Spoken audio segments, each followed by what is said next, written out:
Chapter 2 Pride and Prejudice.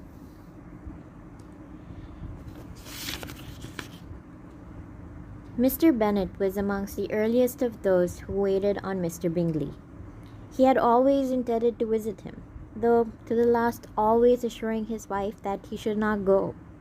Until the evening after the visit was paid, she had no knowledge of it. It was then disclosed in the following manner. Observing his second daughter employed in trimming a hat, he suddenly addressed her with, "I hope Mr. Bingley will like it, Lizzie." "We are not in a way to know what Mr. Bingley likes," said her mother, resentfully, "since we are not to visit." "But you forget, mamma," said Elizabeth, "that we shall meet him at the assemblies, and that Mrs. Long has promised to introduce him." "I do not believe Mrs. Long will do such a thing. She has two nieces of her own. She is a selfish, hypocritical woman, and I have no opinion of her." "No more have I," said Mr. Bennet, "and I am glad to find that you do not depend on her serving you." Mrs. Bennet deigned not to make any reply, but unable to contain herself, she began scolding one of her daughters. "Don't keep coughing so, Kitty, for heaven's sake! Have a little compassion on my nerves. You tear them to pieces." "Kitty has no discretion in her coughs," said her father. "She times them ill." "I do not cough for my own amusement," replied Kitty, fretfully. "When is your next ball to be, Lizzie?" "Tomorrow fortnight."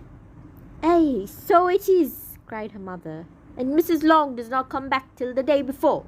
So it will be impossible for her to introduce him, for she will not know him herself."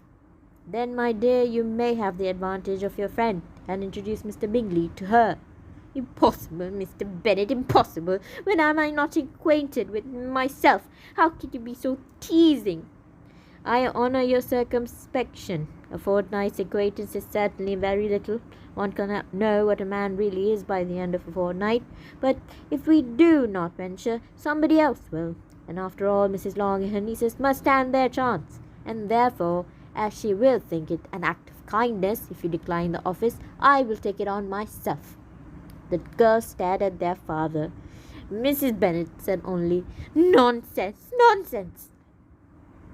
"What can be the meaning of that emphatic exclamation?" cried he. "Do you consider the forms of introduction and the stress that is laid on them as nonsense? I cannot quite agree with you there. Say what you, Mary, for you are a young lady of deep reflection, I know, and read great books and make extracts." Mary wished to say something very sensible, but knew not how. "While Mary is adjusting her ideas," he continued, "let us return to Mr. Bingley." "I am sick of Mr. Bingley," cried his wife. "I am sorry to hear that. But why didn't you not tell me so before? If I had known as much this morning, I certainly would not have called on him. It is very unlucky, as I have actually paid the visit, and cannot escape the acquaintance now."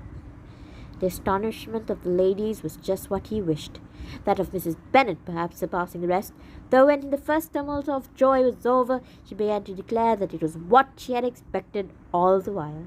"How good it was of you, my dear Mr. Bennet! But I knew I should persuade you at last.